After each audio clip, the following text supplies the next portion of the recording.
নমস্কার বন্ধুরা, Bengali recipe with প্রতিমা চ্যানেলে সবাইকে স্বাগত জানিয়ে শুরু করছি আজকের রেসিপি। এই প্রচণ্ড গরমে এরকম যদি একটা হেলদি খাবার হয় তাহলে বাড়ির সবাই কিন্তু খেয়ে ভীষণ খুশি হবে।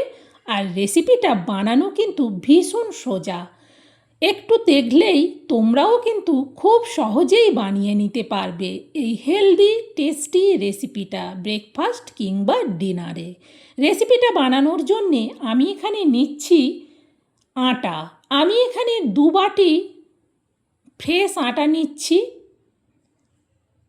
এই 2 বাটি আটা মানে প্রায় 300 গ্রামের মতো আটা।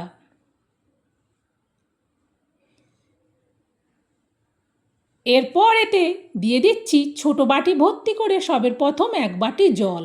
এতে কিন্তু আরও জল লাগবে। আরও 1 বাটি জল নিলাম। সবের প্রথম আগে একটু এটা মাখবো, মেখে দেখতে থাকবো আর একটু একটু করে জল মেশাতে থাকবো। এরকম গরমে তেল মশলার খাওয়ার বাদ দিয়ে এরকম স্বাস্থ্যকর খাওয়ার অথচ টেস্টি সবাই কিন্তু খেতে চায়।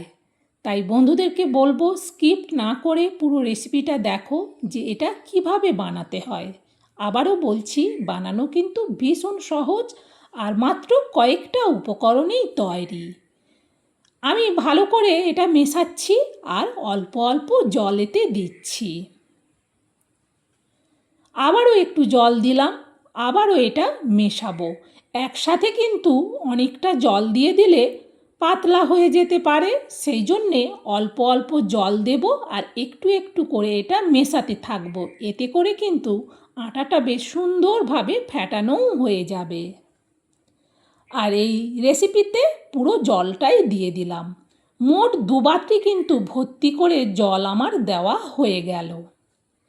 এতে কিন্তু আরও জল লাগবে। এখনও কিন্তু ব্যাটারটা অনেকটাই ঘন, কিন্তু জলটা এখনই দেব না, আরও একটু কিছুক্ষণ এটাকে ফ্যাটাবো। এখন এতে দিয়ে দিচ্ছি পরিমাণ মতো লবণ আর দেব অল্প একটুখানি চিনি। আবারও ভালো করে লবণ আর চিনিটাকে ব্যাটারের সাথে মিশিয়ে নেব। এইভাবে একটা একটা জিনিস দেব আর এটা একটু ফ্যাটাতে থাকবো। এই রেসিপিটা যতটা ফ্যাটাবো ততটাই কিন্তু সফট আর নরম হবে।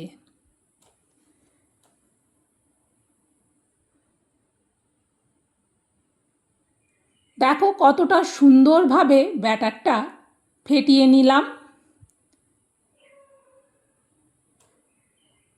এবার আমি এতে দিচ্ছি অল্প একটু বেকিং সোডা। এটা কিন্তু বেকিং পাউডার নয়, বেকিং সোডা দিলাম। ভালো করে আবার সোডাটাকে ব্যাটারের সাথে মিশিয়েও নিলাম। যখন তোমরাও এই ব্যাটারটা রেডি করবে, যত এটাকে ফ্যাটাবে বুঝতে পারবে ততটাই সফট হচ্ছে। এখন দিচ্ছি দেখো ইনো। আমি এখানে 1 প্যাকেট ইনো দেব। যেহেতু 300 গ্রামের মতো আটা নিয়েছি সেই জন্যে 1 প্যাকেট ইনো দিচ্ছি। তবে তোমরা কিন্তু আটার কম বেশি পরিমাণে ইনোটাও একটু কম বেশি করে নিও। এবার ভালো করে ইনোটাকে ব্যাটারের সাথে মিশিয়ে নেব। এই ইনো দিয়ে ব্যাটারটা যখনই ফ্যাটাবো তখনই কিন্তু এটা আরও ফুলে উঠবে।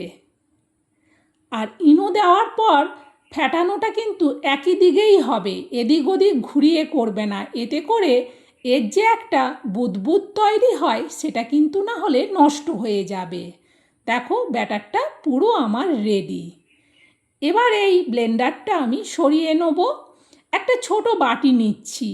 এই ছোট বাটিতে একটু করে তুলে নেব, তাহলে আমার এটা বানাতে সুবিধে হবে। কারণ বড় বাটি থেকে ঢাললে তখন কিন্তু পড়ে যাবে, ঠিক মতো সাইজে হবে না।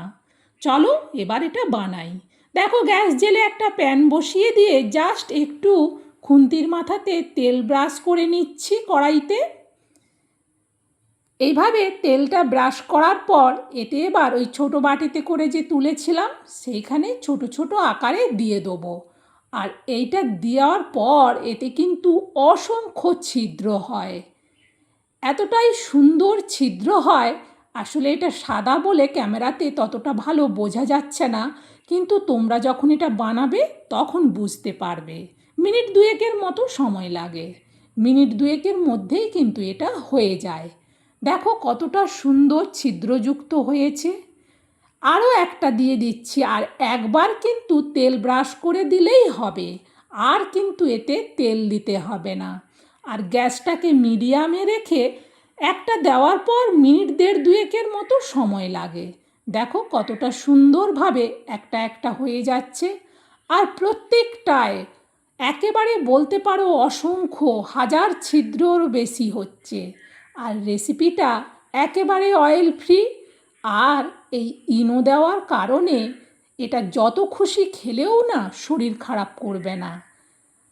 দেখো কতটা চটপট আমার তৈরি হয়ে যাচ্ছে, আর 300 গ্রামের মতো আটা দিয়ে পুরো এক থালা ভর্তি বাড়ির 5 জনের মতো খেয়ে ফেলবে। বন্ধুরা, এইভাবে স্বাস্থ্যকর রেসিপিটা আমি তৈরি করলাম। এটা তোমরা ব্রেকফাস্টেও বানাতে পারো কিংবা ডিনারেও বানাতে পারো। খুব সহজেই বানিয়ে নেওয়া যায়, খুবই স্বাস্থ্যকর একটা রেসিপি। তাহলে বন্ধুরা, এই রকম প্রচণ্ড গরমে তেল মশলার খাওয়ার বাদ দিয়ে এই স্বাস্থ্যকর দুর্দান্ত স্বাদের রেসিপিটা অবশ্যই একদিন বানিয়ে নিও। দেখো হাজার জালি হয়েছে, এখন তোমাদের কাছে হাতে তুলে দেখাচ্ছি।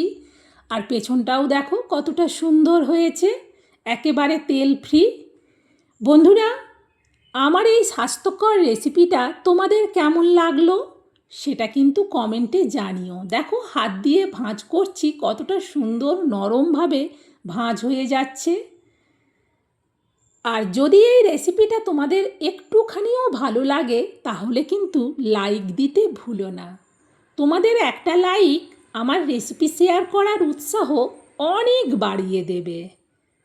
আর আমার এই সুন্দর স্বাস্থ্যকর দুর্দান্ত স্বাদের রেসিপিটা তোমরাও শেয়ার করে দিও, যাতে এই প্রচণ্ড গরমে তেল মশলার খাওয়ার বাদ দিয়ে এই স্বাস্থ্যকর রেসিপিটা সবাই বাড়িতে বানিয়ে নিতে পারে।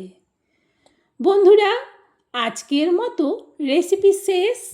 আবার অন্য দিন অন্য রেসিপি নিয়ে চলে আসব। আজকের মতো তাহলে বিদায় নিচ্ছি।